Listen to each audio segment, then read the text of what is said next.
ایک دفعہ کی بات ہے، ایک گاؤں میں دو بھائی رہتے تھے۔ یہ دونوں بھائی ایک ہی زمین پر کھیتی باڑی کا کام کرتے تھے۔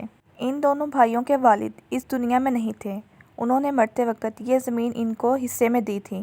ان کے والد نے ان کو نصیحت کی تھی کہ کبھی بھی دونوں بھائی ایک دوسرے کا ساتھ نہ چھوڑنا اور ہمیشہ ایک دوسرے کا خیال رکھنا۔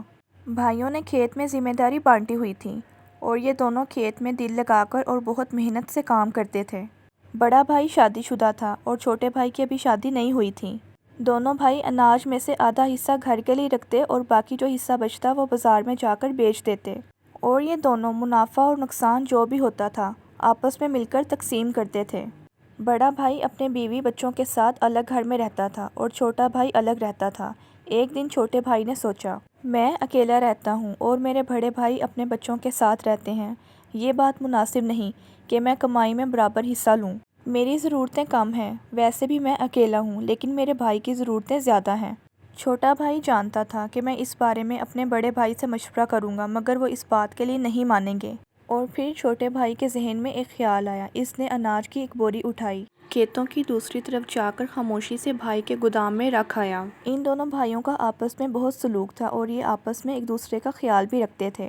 ایک دن بڑا بھائی سوچنے لگا کہ میرا بھائی مجھ سے چھوٹا ہے، مجھے چاہیے کہ میں اس کا زیادہ خیال رکھوں۔ میرے بچے تو بڑے ہو کر میرا ہاتھ بٹائیں گے، کل کو میں اپنے بھائی کی شادی کروں گا، اس کا خاندان بنے گا، اس کی ضرورتیں مجھ سے زیادہ بڑھ جائیں گی، اس لیے مجھے چاہیے کہ میں اس کا ساتھ دوں۔ اسی طرح بڑا بھائی بھی اناج کی روزانہ ایک بوری اٹھاتا اور بنا بتائے خاموشی سے جا کر اپنے بھائی کے گودام میں رکھ آتا۔ اب دونوں بھائی اس بات پر حیران تھے کہ روزانہ گودام سے ایک اناج کی بوری ہٹانے پر اناج کم نہیں ہوتا، الٹا بڑھ جاتا ہے۔ دونوں بھائی اس اناج کو اللہ کی طرف سے انعام سمجھتے تھے اور رزق میں برکت پر اللہ کا شکر ادا کرتے تھے۔ ایک دن رات کا وقت تھا۔ دونوں بھائی ایک ہی وقت میں اناج کی بوری اٹھائے گھر سے نکلے۔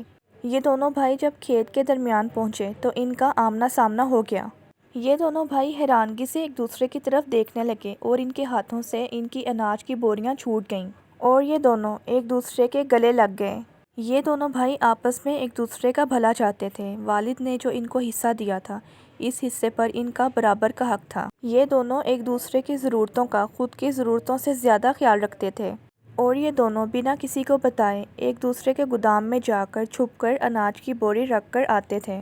ان دونوں بھائیوں کا آپس میں اتنا سلوک تھا کہ یہ ایک دوسرے کا اتنا خیال رکھتے تھے کہ مجھ سے زیادہ میرے بھائی کی ضرورتیں ہیں، اور اسی طرح ان دونوں بھائیوں کے مال میں برکت ہوئی۔ تو بچوں، ہمیں اس کہانی سے یہ سبق ملتا ہے، جس طرح ان دونوں بھائیوں میں سلوک تھا، اسی طرح ہم سب بہن بھائیوں میں سلوک ہونا چاہیے اور ہمیں ایک دوسرے کا خیال رکھنا چاہیے، کیونکہ اتفاق میں برکت ہے۔